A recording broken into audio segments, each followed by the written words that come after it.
Namaste, world raisers. Sabine and Roger here.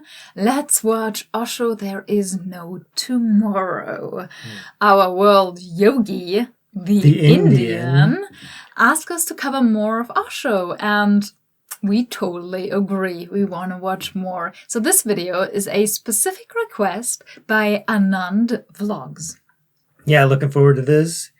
Hopefully we can publish this one publicly, because we just watched 2 other Osho videos and we decided to preserve them for members only. One of them we laughed our butts off. That's good. And the other one Sabina cried. So if you're interested in those, you can become a world yogi, because those will be for that level. Available soon.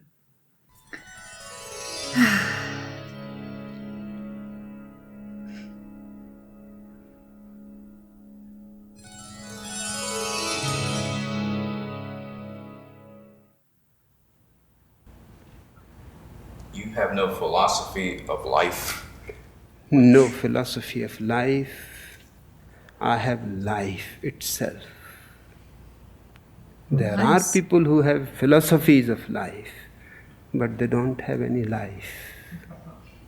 Your philosophy, if there is one, has been expressed in the 3 L's: love, life, laughter.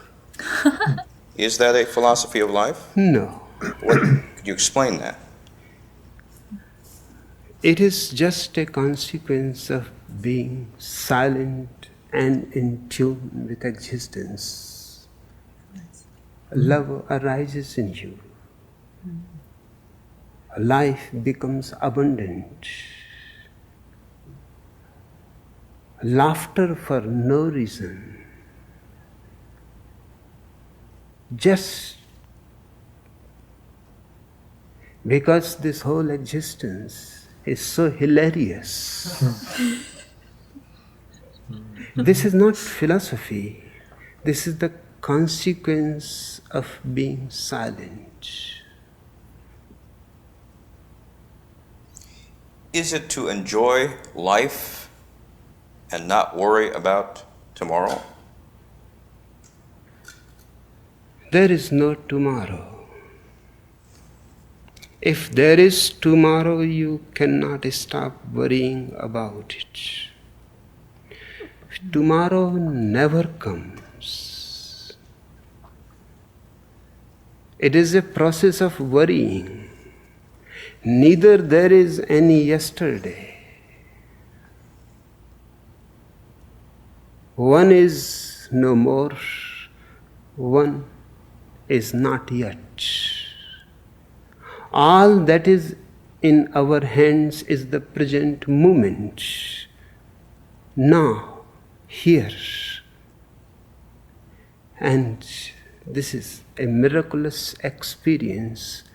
If there is no yesterday, no tomorrow, and this very moment you are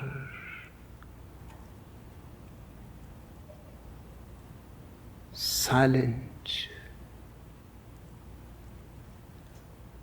all worrying disappears. All imagining, dreaming, projecting disappears. And it is not that you have to enjoy this moment. That rejoicing arises out of this moment. But you are never here. You are always somewhere else. You are never in the now. You are always then. Otherwise, everything is available. But you are absent. I make my people to understand a very simple fact, not a philosophy, something existential, not philosophical, that you be present to this moment and then see what happens.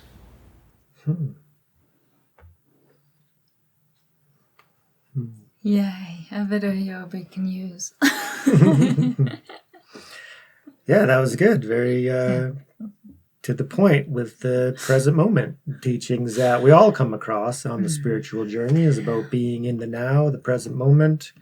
And that tomorrow never comes, because when tomorrow comes, it's actually the present. It's now. So it's that illusion of, time, and how time is technically just, conceptual in a way, right? It's the distance between events, like something is happening, right? Like the world is circling around the sun, and that's a day.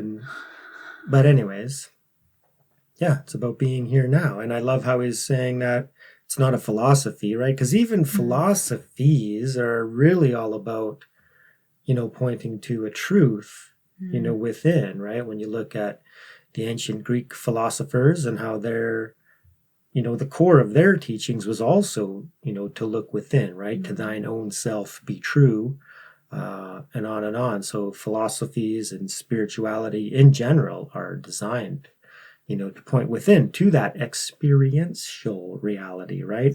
So love, life, and laughter. And when you're just in the present wholeheartedly,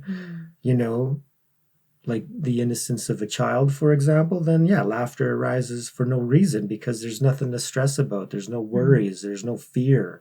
Like we're safe. So even in today's world, like most of us are safe technically within our, daily lives. There's nothing crazy going along, but there's still a fear, underlying, from the external world. And imagine if, we could let go of that fear, then there could be some spontaneous joy. And, so part of our daily practice in life now is to, encapsulate that, right? Sadhguru is always teaching about it. Sounds like Osho was teaching it as well, is that we can be joyful now and understand that any fears that we have, are based on, external conditions, but the source of joy ultimately comes from within. So we don't need it to seek it outside. And then we become that, and then we put up our force fields in a way, and then we can live in our joyful, harmonious little bubble, and then seek to expand it, outward, and invite more people to do the same. So then all of a sudden we have a community of joyful people, right? So, I think Osho and his teachings are wonderful. And even his community back then, there's some controversy surrounding Osho. Obviously, we know that. But I think his community at that time would have been a pretty joyful place, right? I think there would have been a bunch of happy people, right? Which ain't too bad, right? Which ain't too bad. So we still haven't watched that Netflix documentary about him, but the more I get familiar with what he's teaching, the more I want to watch it from my own point of view, even though they might be casting it in a negative light. True spiritual seekers who are open-minded and not judgmental and predisposition biased, like with bias or whatever, can see it as like, okay, where's the nuggets in there? Where's the joyfulness? And then see the good that might have been coming out of there, right? And even because a bunch of joyful people would be vibrating at a higher level and then sending that out into the world. And that's what the world needs. It needs less fear, right? Less judgmentalism, right? Just being in the present moment. In the present moment, everything's fine. So let's be happy and joyful. And that is life, right? So the expression of life as joy and happiness, if there was a true calling for humanity, because there's the capacity of love and joy. So because we all have the capacity for love and joy within us, can we be that all the time?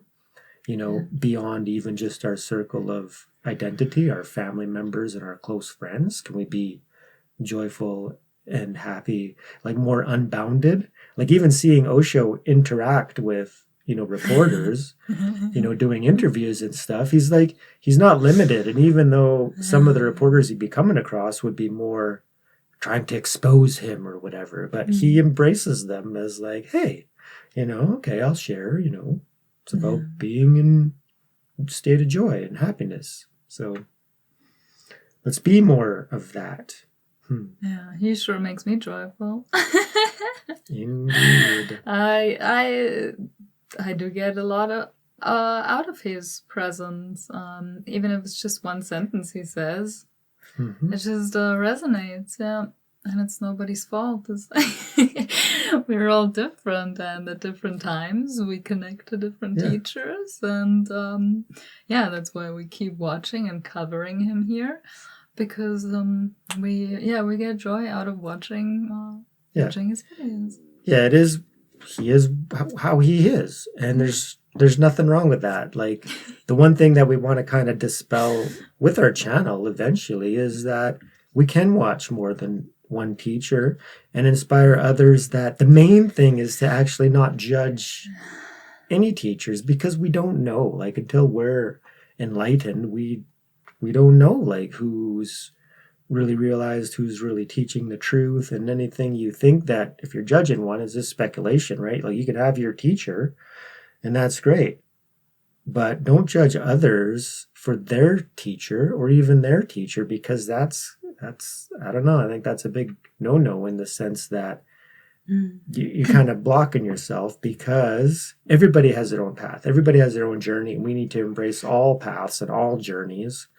Because as soon as we're against, then we've created a perception that, oh, those people can't be as spiritually advanced as we are, and then we're just creating bubbles. It's like the bubbles of religion. It's like the identities that keep things separate. That can also happen with individual gurus or teachers. This is my teacher and you're a different teacher, so you're separate and you're not spiritual like me. Well, we got to let go of all boundaries and realize that we're all humans together as one humanity, and then we can be joyful and harmonious. However, and if I meet somebody who, follows a teacher that I don't follow, or that I, maybe had a negative vibe with, that it didn't vibe with me, I'm not going to judge that. I'm going to be like, oh, so you got a lot of benefit out of that teacher. That's great. So awesome. So we can be kindred spirits, even though we have different teachers, right? So, I like that. I don't vibe with this teacher. Because, of course, we came across one at least that we didn't vibe with, and we will not cover here on this channel. But that's personal, and still everything is a divine play and perfect as it is, and has its time, and and there's also an evolution of, what really opened my eyes too when we dived into Tibetan Buddhism was just hearing the stories of, people they don't stay with the same teacher all the time. In certain instances you can, and you can go all the way, but a lot of times people have their root guru, their first teacher, and then they move on to other and other teachers throughout their journey, right? So we don't need to be stuck with one teacher, and we could be open to more than one. That's, I think, the real benefit of today, is that just the amount of teachings available. There's so many, so we got to follow our heart, our intention, and then accept, and get some discernment, and then get the realizations, right? So onward and upward, raise the world, project now. We need to be the love and the light and the joy, and bring that into the world. So thank you so much for joining us for this wonderful video. If you liked it as much as we did, please hit that like button. Remember to subscribe. It really, really helps the channel. Let us know what you think down in the comments. And remember, raise yourself and raise the world. Thank you so much, everyone. And a very special thank you to the Indian. We love you. Peace.